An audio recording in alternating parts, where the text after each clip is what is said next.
Poslednje, to je bodovska specialna epizoda za serijo The Last of Us, po slovensko Zadnji med nami, po bodovsko Poslednji od nas. Specialna epizoda, ki je res nekaj posebnega, se je krajša, aktualna, tonalna, a vedno senzualna. Danes delamo 4. epizodo serije z naslovom Please Hold to My Hand, ki je na HBO Max od danes, ko mi tole snemamo, torej z vaše časovne točke včeraj. Z vami smo kot nič kolikokrat Mito Gegić, Servus, Igor Harp, Jo. In moja malenkost Aljoša Harlamov. Opozorilo, epizoda bo vsebovala kvarnike, kljub temu, da je sveža in še topla. In muzika.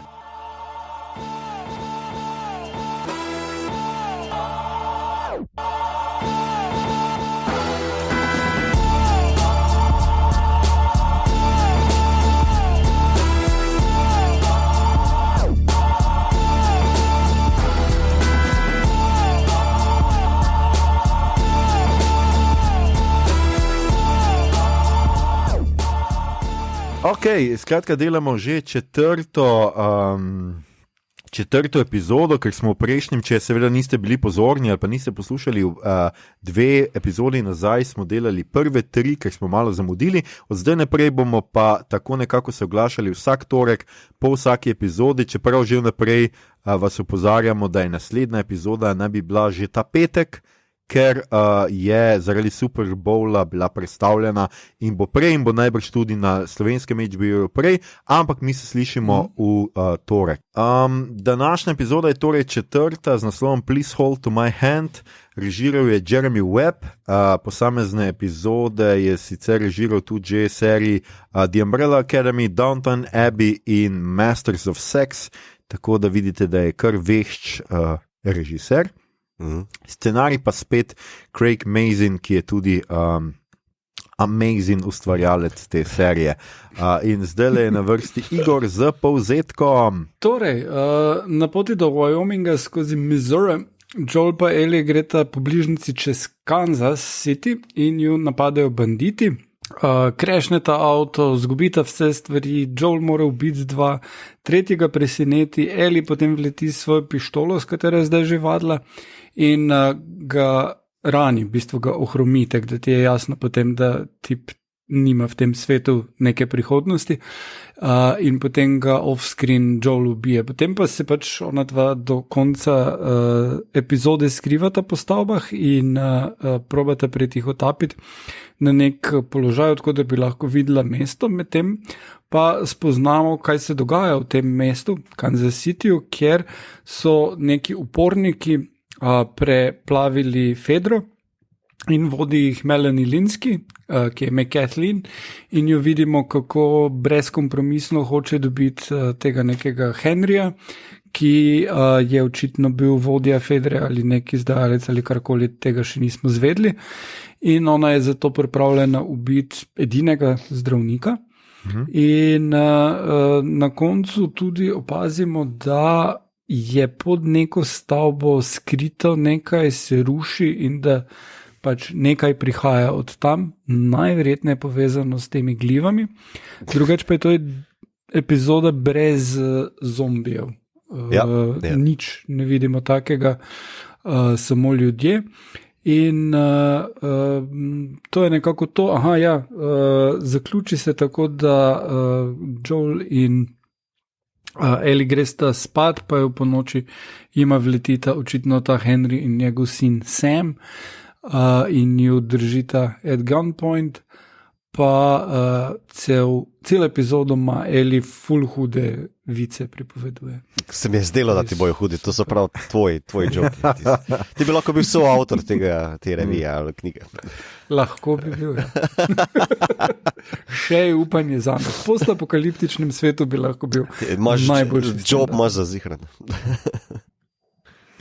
Ja, taka zelo simpatična, kompaktna epizoda, v kateri se, Igor, že omenil, ne vidimo zombijev, dobro so implied, kako bi človek rekel. Slišiš jih? Ja, tako pod tistim spodaj, kar je Igor imenoval glive, so seveda zombiji, prebijali bojo, verjetno se prebili v mesto, ampak Kathleen je bolj pomembno očitno uloviti tega Henryja, kot pa opozoriti ljudi, da prihajajo zombiji, Tako da tukaj imamo kar nekaj zelo zanimivih tem, kar nekaj zanimivih stvari odpira. Je pa taka precej, kako bi rekli, tako in-between epizoda. Ne? Mislim, se zgodi se, ne bom rekel, da se ne zgodi nič, zgodi se v resnici kar velik, ampak nikamor se še zdajle se je končalo z pečino visom, tako da bomo videli, kako bo, kako se vam je dopadla epizoda. Meni je bila všeč, je pa res, da to je ta prva, ki je nekako bolj zombi žanrsko konvencionalna, sem tak izrazil, brez flashbacka smo tokrat prvič, krajša minutažoma, malo bolje akcijsko orientirana, kot so bile poprejšnje. Pa tako, kot si Aljoša ti rekel, mislim, da je to prvi del 2 delov, da se bo to potem, da v teh 2 delih se bo tale Kansas City log zaključeno, kar sem sicer v prejšnji epizodi pričakoval oziroma napovedal, da bo mogoče v eni rešeno, ampak evo, cool. Ko smo pri Kansas Cityju, samo opomba, da v špilu je to Pittsburgh. Yes, ne pravilno. Kansas City, spremenili so zaradi lokacije. Deloma, pardon. Igor. V drugo smer gresta, Pittsburgh je južno od Bostona, Kansas City pa zahodno. Zdaj hočete priti v Wyoming v špilu, kam pa hočete v špilu priti? Isto Wyoming. Čisto isto v Wyoming. Tam so tam v špilu je Pittsburgh, mislim, ustvarjalci serije so rekli, da Pittsburgh se jim je kot prvo zdel preblizu Bostona, da jim je ta časovnica čisto ok, da so jo bolj zamaknili na zahod, ker itak pričakujejo to. Potem, zato ker so snemali v Calgaryju v Kanadi, so tudi produkcijsko lažje fotografirali Kansas City kot pa Pittsburgh. Tako da niso nič tukaj za bistvo pretiranega izpustili. Mogoče bo kdo jamral nad izpustitvijo nekega mosta, ampak v enem šotu je bil en most posnet, ki potujeta tja. Drugače pa špil ta del precej verna preslikava dogajanja v igri. No? Ja, ker čeprav razumem tudi tale knjiga, iz katere Eli bere, tudi to je v špilu, noter, da ona bere te vice iz te knjige. Ja. Tudi začetna scena, ko ona, mislim, najprej začne te vice govoriti, pol, ko sta v avtu, je pa skoraj, kako bi te rekel, zrcalna preslikava, ne zrcalna, dobesedna preslikava montaže, celo pa dialoga iz igre. Ne? Ko ona reče, nisem zaspana, pa je montažni res, pa ona spi potem, to je čist identično kot v igri. Njeno zabavanje ob ogledu Billove gejevske porno revije, naprimer, je čist isti joke. Zato sta prepoznala, ne? Ja, tako da, veš, vse to je čist ven zrezano, preslikano, ne, tako da. Ta del so res vesno naredili. Edino, kar je razlika, je uvedba kampiranja v Gmajni, pa Kathleen in Perry, ta dva lika sta dodana.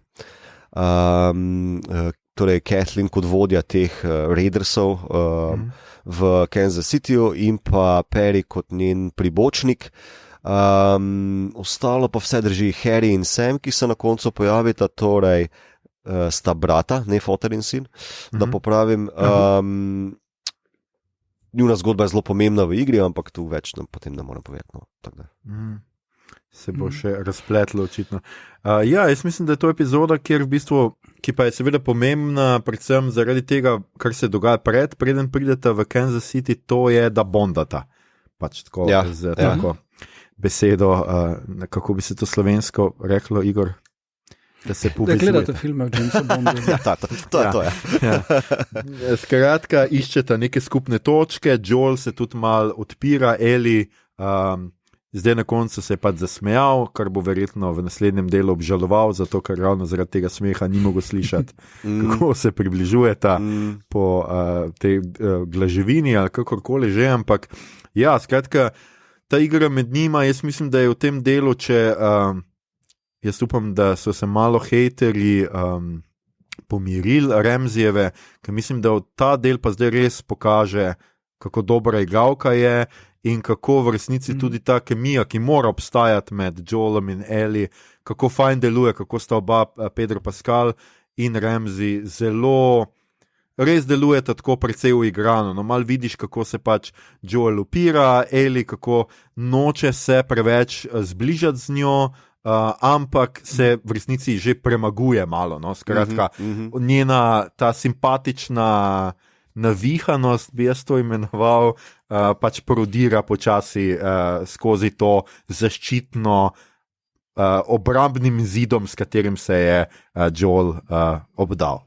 Ja, mislim, da že takoj na začetku je nekako nakazano, da se to podira v tem smislu, na koncu 3. dela, ko preberete pismo od Billa, nekako tudi rečete, zadrživa midva najne zgodovine vsak zase. Ne, da ne bomo drezali drug od drugega. V tem delu je pa že to nekako premoščeno, ne, ko govori o svojem bratu, pa ko pove to, ta backstory, da je on joiner, da je vedno bil tisti, ki je pomagal, pa hotel heroja špilati. Tako da tukaj se že on malo odpira navzven, takoj na začetku pokazal. Pa še tole mi je bilo všeč v epizodi, torej ta kampiranje v gozdu, pa rečemo temu kampiranje v 33. štuku, tiste stavbe, ne?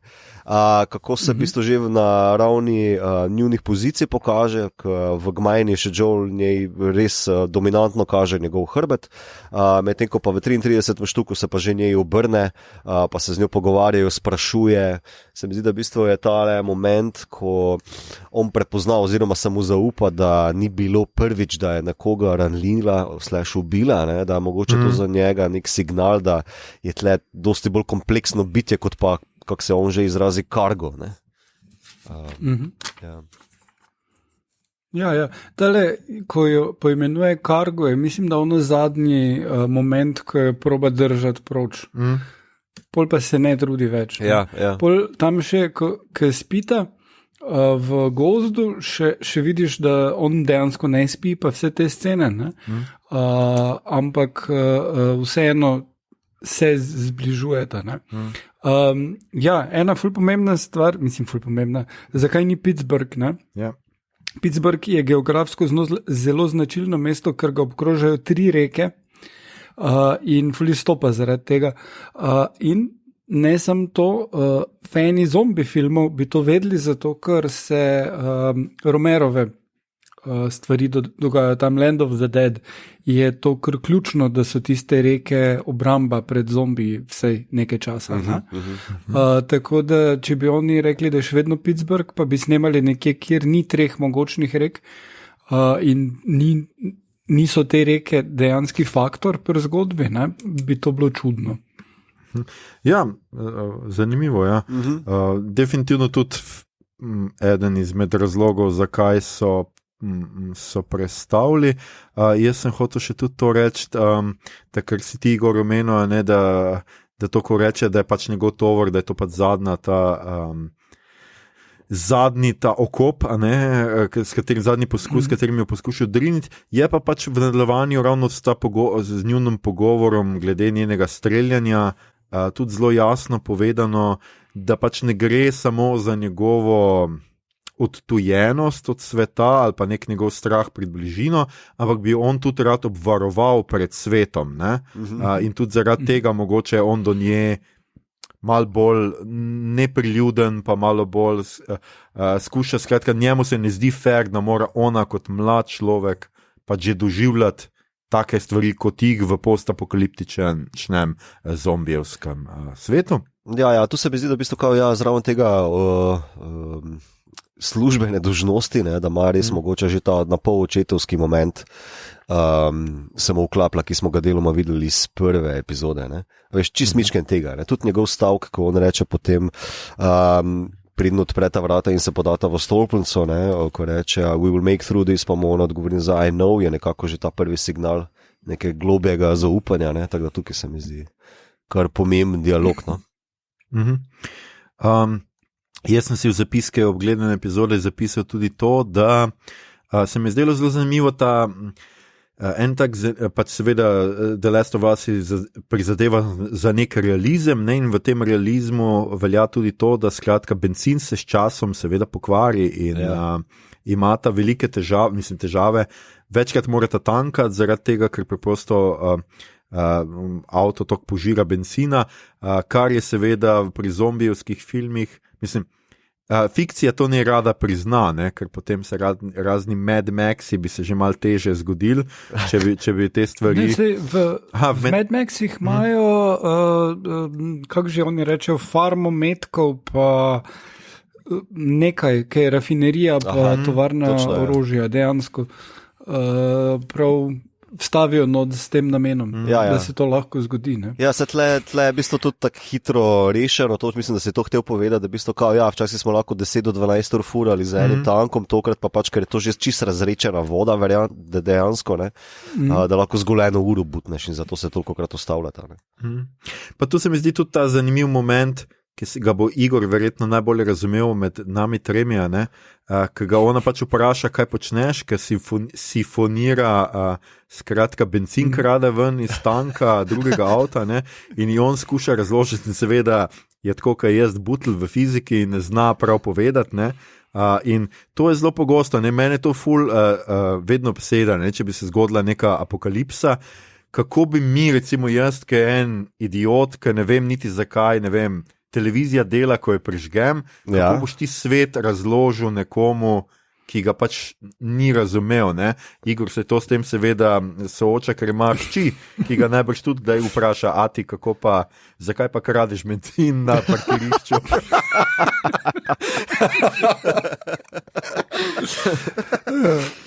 Da je tega ne vpraša več.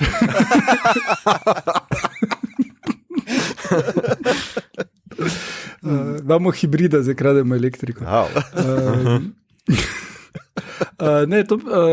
Odgovor na to tvojo dilemo je, mislim, da v 5. knjigi Štoparskega vodnika, če se spomnite, kjer Arthur Dent na nekem planetu, kjer je pač nekako dost srednjeveška scena razvoja civilizacije. In on pove, da tam najprej imel idejo, da bo zdaj, ne vem, vodnjake in pomagal in vse to, in pol ugotovil, da nič od tega ne zna. Ne? In edini skill, ki ga je znal narediti, je, da je znal sendviče delati. In on postane the sandwich maker in je najpomembnejši v vasi, ker pač zna narediti sendvič. Tako da, ja, tu smo. Lord Bunyan, dobro. To bi se tudi jaz lahko javil. To mislim, da bi še celo mito bi še znal to skuhati. Sure. No problem. Tak gurmanski sendvič, ne? Ja, itak. Pridite na tofuha. Naslednja stvar, ki sem si jo zapisal, pa ki se mi zdi pomembna, seveda, o tem smo zdaj že govorili, o tem, da skratka Eli ustreli nekoga, ga ne ubije, ne, konča sicer Joel, ampak se mi zdi taka zelo zanimiva dvojna stvar, ki se naučimo iz tega, je, da pritisniti na sprožilec in pozirati s pištolo pred ogledalom seveda ni isto kot nekoga resnično ustreliti. Čeprav Eli, mislim, da meni se zdi pravzaprav super, ker Eli je malo šoku, ampak ne zdaj v takem, ne? Vseeno je vajena tega sveta, ni ona zdaj nek nedožno trčiček, ki je zdaj pa itak sama pove, da je nekoga že ustreljala, po drugi strani pa seveda, ko tega fanta zadene, ne? Pa je ves tist njegov prej skoraj zadavo Joela in je, ne vem, bil strašno pogumen, tle pa potem izpada res mislim, se je nek najstnik, ne? Ja. Čistko, mamo imam blizu, peljite me k mami, ful prosjači za življenje in je še kar grozljiv prizor. Ja, v bistvu meni je ta scena najbolj všeč v tem delu, ker v špilu so ti Raidersi, ne, v Pittsburghu zgolj prepreka. Nimajo nobenega voditla, Kathleen je izmišljen lik, kot sem že omenil, za serijo, ne. In mi je všeč, da so jih malo humanizirali tukaj. No. Zdaj pač seveda, to je neko tako zelo popreproščeno moledovanje, ampak ni zgolj to, ne. Tudi potem njegovi pajdaši, ki iščejo, pa se furajo naokrog, ga kličejo po imenu ali pa tam kolnejo NPC v ozadju, ne, motherfucker, ubil si ga, plača bo za to zadevo. Tako se mi zdi, da dodaja to lepo plastiko. Mislim, da tudi to, naj me kdo popravi, ampak v originalnem špilu, ki je prišel 2013, je bilo tega vzklikanja dosti manj. Po remakeu, ki pa je šel leta kasneje, je pa dodanega tega poprečnega ali pa ploskega humaniziranja dosti več, tako da tudi te Raiderse in še potem kasnejše skupine s takimi vzkliki bolj humanizirajo. In mi je všeč, da so to potegnili notno. Ja, jaz nisem špila, tako da nimam pojma. Niti nisem vedel, da obstaja remake špila, se pravi. Ja, popravljena različica. Tako upgradena, I guess. Ja. Glej, pač v bistvu pri špilih, ki so bili zelo vredu narejeni, da imajo vrel gameplay, pa grafiko, pa to, na novih konzolah bi pa zgledali bedno, ali pa jih recimo sploh ne gre igrati, ker špili iz PS3 jih ne gre na PS5 špilati. Potem pač si vzamejo cajt in pač kar dost keša vložijo v to, da naredijo remake, ki ima super grafiko in pač novejšo grafiko in hkrati, če so bili kakšni kiksi v gameplayu, jih pol probajo popraviti in običajno so tile remake bistveno boljši. Glih kar je recimo prišel ven Dead Space remake in so kritike blazno vredne. Jaz sem originalen Dead Space špilal in zdaj nem dal 70 za špil, ki sem ga že nekoč kupil za 20, ampak bom počakal, da bo na razprodaji čez pol leta ali pa kaj takega in ga takrat definitivno nabavil, ker bi ga vsekakor še enkrat igral, pa če še toliko bolj zgleda, zakaj pa ne. In Last of Us je to že dal skozi, mislim, da sta celo 2 remake, najprej za PS4, pa potem še za PS5. Ja, pa zdaj pride marca za Windows, tako da tudi tle se pričakuje, najbrž kakšna razlika. Ampak okay.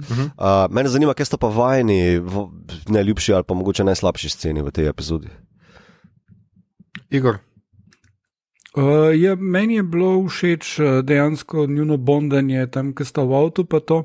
Drugač pa tale crash, tudi kak se gre ona skrit tam skozi ono luknjo, to je čist tak iz špila scena. Tam vedno plaziš skozi neke take stvari in si v nekih office buildingih, kjer so kompi potisnjeni pred vrata in tak dalje. In nič useful ni not. Tako da to se mi je zdel zelo lep pač poklon špilu, pa tako zelo brutalno, ker vidiš, da pač ni nek shootout hollywoodski to, ampak so oni mulati, ki so pogumni, ker stražijo to ulico, pa je on, ki je že kar nekaj dal skozi in oni nimajo šans, ampak vseeno ni zdaj on tisti cool leader, ki bo zdaj tu bang, bang, bang in bojo vsi dol padli, ampak resno razmisli, noče tega narediti, ampak ve, da nima izbire. Sem mislil, da boš omenil seveda Melanie Linsky, ki si jo zadnjič tako željno pričakoval in napovedoval. Jaz sem šele zdaj ugotovil, kdo to je. To je ona ženska iz kaj že 2 moža in pol. Soseda, Charlieja Sheena ali karkoli. Fuck, ok, dobro keče. Meni je to priznam, da padam pamet, sem pa izpisal ene par stvari, kjer je igrala, ampak zdi se mi zanimivo, ker sem tudi bral o tem, zakaj so njo recimo vzeli v to serijo in se mi tudi zdi zelo fino in to gre v tistem, kar si mi to ti rekel, da se trudi humanizirati te bandite, je v resnici to, da je ona se igra tudi veliko v dramatski vlog, ampak poznamo jo kot zelo simpatično igralko in tudi tako na izgled je predvsem mehkejša, tako, seveda pa se bo izkazalo, jaz predvidevam, da v naslednji epizodi, da je še kar bijač, glede na to, da tudi zdajle pač skratka in ni toliko mar za varnost njenih ljudi in tudi unga zdravnika ustreli, čeprav bi ga gotovo skupnost potrebovala in da ji gre predvsem za to, za te njene brezkompromisne cilje. Ne vemo pa še seveda vsega o njej, nekaj je nakazano zdaj iz njene preteklosti, kaj je, da je v to bila kao potisnjena, ampak ne vemo še pa čisto vsega. In se mi zdi, da zelo fino odigra, da tej vloge res da neko človeškost. Vsaj zaenkrat se ni bilo veliko. Ja, ne, ona je super, pa če vam je tale badass verzija bolj všeč, je en genijalen film posnela, ki ima naslov I don't feel at home in this world anymore. In film je super, zmagal je na Sundance in potem ga je takoj kupil Netflix brez kakršne koli oglaševanja, dal na spored par dni kasneje in pozabil na njega. Tako da ga imate na Netflixu. In je zgodba o ženski, ki gre all out se sfajtati, pa tale poleg nje igra tale Frodo, no? Kaj je že, kako mu ime? Tip, ki je igral Frodota? Ja. Elijah Wood. Tako. Ja. Recimo, moj najljubši prizor je pa njeno Elino vprašanje, na katerega Joel ne odgovori. A si kdaj ubil koga nedolžnega? Zdi se mi zelo pomembno za njegov lik, pa pomembno za to, kar smo gledali v tem delu in kar je vendarle tudi ena izmed poglavitnih tem, jaz mislim, da tega dela in včasih tudi zombija, tudi The Walking Dead se je s tem dost spopadal, da so kljub svetu, v katerem so zombiji, najbolj nevarni ljudem ljudje. Ja, točno to. To se mi zdi pač taka pomembna in me zanima, če se bo to še kaj izkazalo, da je Joel skratka ni hotel odgovoriti na to, ker tisto, kar je on govoril, nakazal je nekako, da skratka je on tudi počel take stvari, kot je, domnevam, zaseda, zato da je nekoga oropal za prejšnjo grupo, s katero sta bila za te skupine. Ja, mislim, da takole zelo fino gradijo, ni samo ta razmerja med liki, ne, ampak ali pa predstavljajo nov lik, temveč tudi ta svet zelo lepo gradijo, ker ti Raidersi nimajo neke hude politične zgodbe za sabo. Ja, revolucionarji so, ki so pač Fedro dol skinuli, ampak tle se mi zdi, da preko Caitlin dobro prikaže to, kaj jim je šlo dejansko na živce, kaj so mogoče neki določeni povodi za ta upor proti temu, ne? A veš, da so jim pravice tratili, dosti bolj jasno tle pokaže. Meni so v tej isti celici, kjer zdaj ti sediš, so meni brata pretolkli do smrti, naprimer. Tako dosti bolj osebno naredi, ni zgolj ono, zatirate nas ali pa nekaj tazga. In to se mi zdi zelo, zelo fino, ne? Ker ne rabiš, ne vem, na zemljevino biti narisanih nekih zadev. Zgolj en tak oseben personal touch. Tako da jaz se veselim, da bojo mogoče preko takšnih zadev ali pa tale Joelov zamolk, da se tako izrazim, da bo to pomagalo naprej še dosti bolj za tudi gamere graditi širši svet, kot pa ga poznamo. No? Je pa tudi zanimiva ena stvar, ne, da igra je ultra nasilna, ne? Ti non-stop kot Joel ubijaš ljudi in zombije. Tukaj pa v tem delu, ki je bilo nekaj več akcije, so se vsi umori ali kakorkoli v boji zgodili off-camera ali pa out of focus. Nobenega nismo videli. Tudi ko Kathleen ustrelja onega zdravnika, vidiš samo njo, kak strelja. Joela vidiš tam onega daleč strelja, ona slišiš samo, kaj se zgodi, ko je kamera na Eli. Tako da to se mi je zdelo zanimivo. In hkrati tudi ni neke potrebe, potem, da bi videl. Ne? Zdaj pri igri je, zato ker si ti tisti, ki mora dejansko beg spraviti ljudi, ker je to tvoj naloga. Videti, tvoja prepreka so. Off-screen beg spravljati ljudi. Tle se čist strinjam, tle se mi zdi, da v bistvu ta koncept humanizacije, pa tudi da bi pokvaril to, da če bi bilo zdaj pa tle ful ubijanja, bi pa tako rekel, očitno so oni manj, ne vem, že do zdaj smo imeli samo 2 clicker deatha, naprimer, ne? Če ne štejemo masovnega pokola v onem State Capitolu. Tako da tudi Joel reče, ko ga Eli vpraša, ne, who are they, pa on reče, just people. A veš, ne rabiš več, dovolj je za to, da jih lahko pokažemo, pač nasilne, surove, z zelo dark streakom ali kakorkoli bomo temu rekli, ampak na koncu koncev just people, ne. Se tudi, všeč mi je bil on majhen komentar še, pa ga, ne vem, kako ga vidva razume, tako se Eli čist navduši na tem, da bo videla tanke, pa helikopterje, pa Humveeje, pa tako naprej. Pa Joel tako zelo na hitro noter servira varianto, da vojska, borili so se proti napačnem sovražniku in zato je neuporabna.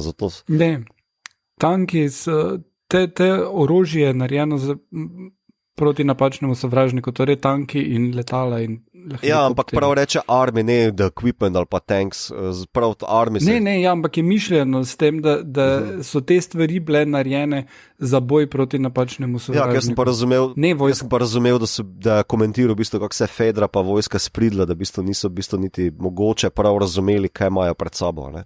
Da se itak niso bili opremljeni za borbo proti virusu, pa še dosti manj za borbo proti lastnemu prebivalstvu. Ne? Jaz sem tak razumel. Ne, jaz ne razumel samo, da je oprema, ki jo imajo, bila namenjena za boj proti drugemu sovražniku. Jaz sem bolj razumel, da seveda vojska se bori proti drugim vojskam oziroma proti ljudem, ne pa proti glivovodljivim zombijem. Drugač pa sem hotel komentirati in me zelo zanima, ali bo to vnaprej držalo, da je zombijev zelo malo, ne? A tudi on omeni, da zdaj ste dovolj preveč v divjini, da tam ni veliko zombijev, kar je seveda logično, zombiji bi mogli biti največ, jih mora biti v mestih, ne? Ker je pač največ ljudi in prebivalstva, ampak recimo to je neka stvar, ki je mene pri The Walking Dead včasih zelo, zelo motila, ne? Ker je bilo tako včasih zombijev res ogromno, glede na to, kako zlahka jih je vseeno ubiti, je pač tako neverjetno, da je skozi tok cele horde zombijev in tukaj zgleda, da bo je tukaj malo manj s tem se šli, se pa bojim, če že preskočim na 5. epizodo, ki bo naslednja, malo tega, kar spet The Walking Dead narobe naredil, oziroma živi mrtveci, no, da ne bom govoril o živi mrtveci, kar so serija včasih narobe naredila, da je vsakeč, ko se je zgodil nek zaplet med ljudmi, ko so se znašli v neki neizhodni situaciji, so se nenadoma nekje pojavili zombiji, in potem so bodi si oni lahko zbežali, bodi si se je konflikt med njimi razrešil in zdaj, kakor sem gledal Rajcer za naslednjo epizodo, se bo to dvoje tudi nekako tudi tukaj združilo, da skratka, ko bojo oni nekako v nekem spopadu, se bodo seveda pribili v mesto tudi zombiji. Tako da upam, da to ne bo postal reden deus ex machina. Prosim. Kaj je Tarantino pisal scenarije za Walking Dead? Jaz mislim, da boš imel prav, ker tale bloater, tale očitno ta velik zombi, kliker, ki se na koncu v Rajceru za 5. epizodo pojavi, bi se mogel že na koncu Billove epizode pojaviti, vse tisti kampanji, ko ona dva rešita ono mesto. Tako da folk ga je pričakoval in ga tudi tle pričakujem, se pojavi na koncu tega Rajcera in malo me skrbi, da se bo točno to zgodilo. Ravno v onem stand-offu, to je zdaj vse špekulacija, no? Ker ta zadeva je čisto nova, tega v špilu ni. V špilu Eli ne bom. Skratka, bojim se, da bo točno to, da bodo mogoče glih stand-off, pa bojo vleteli oni, nekako bojo potem mogli rešiti dobesedno klikere najprej, preden se med sabo pobijo, ali pa neka ta fora. Tako da pa upam, da res ne bo to redno rešitev za vse v špilu ni. Je pa tudi res, da pač je pa to na pol road movie, no? Ali pa road ta zasnova, kjer se pač določene situacije lahko ponovijo, oziroma ima potencial, da se ponovi. Okay. Skratka, se veselimo naslednjega dela, absolutno ne. Zdaj gledali ga bomo že lahko ta teden, že v petek, kot sem pa že omenil, dajte se pripraviti na to, da bomo o njem snemali vseeno v ponedeljek in epizodo vrgli na splete v torek, tako da ne nas pričakovati že v soboto. Mi v Sloveniji nimamo Super Bowla in to nas je malo presenetilo. Še kdo hotel kaj v tej epizodi povedati, preden zaključimo? Ne, jaz mislim, da je to. To mislim, da smo kar vse pokrili. Ja, ko me čakam na bloaterje. Bloatihnjence. Ja, napihnjence. Oni. Hot shots. 1 in 2. Ja, absolutno, ko me čakamo na naslednjo epizodo. Jaz sem hotel še to reči, da ne pozabim. Naslov epizode je iz komada Alone and Forsaken, Hanka Williamsa, ki ga slišimo v avtu, ki ga z kasete predvajata. Alone and Forsaken by Fate and by Man. Oh Lord, if you hear me, please hold to my hand. Oh, please understand. Ja. Ne, glasba ima vsaj zdaj v teh 4 epizodah predvsem močen moment. Če greš v prvo epizodo Depeche Mode, pa Didona imaš tudi v prvi epizodi. Tako je kar nekaj bombončkov noter, ki zelo lepo komentirajo čez trenutno dogajanje na ekranu, ki ga spremljaš, tako da se splača biti pozoren. Ja, se Depeche Mode se bo še vrnili. Enkrat, ko sem poslušal v podcastu o prvi epizodi, je prav Mason rekel, da ta komad uporabil tukaj in ga bo pol še enkrat, ko bo imel nek drug pomen. Okay. Super. Ja. Okay. Fantastično. Cool. Tole je bilo naše mnenje o 4. epizodi serije The Last of Us. Kakšni pa so bili kaj vaši vtisi? Povejte nam na Facebooku, Instagramu, Twitterju ali na Discordu ali pa nam pošljite razglednico. In če boste preživeli do takrat, se kljub temu, da bo 5. epizoda z naslovom Endure and Survive, tudi pri nas zaradi Super Bowla najbrž predvajana že v petek, zaradi našega napornega urnika, slišimo v torek 14. februarja. Pa! Ne, tokrat pa ne. Čau. Čau.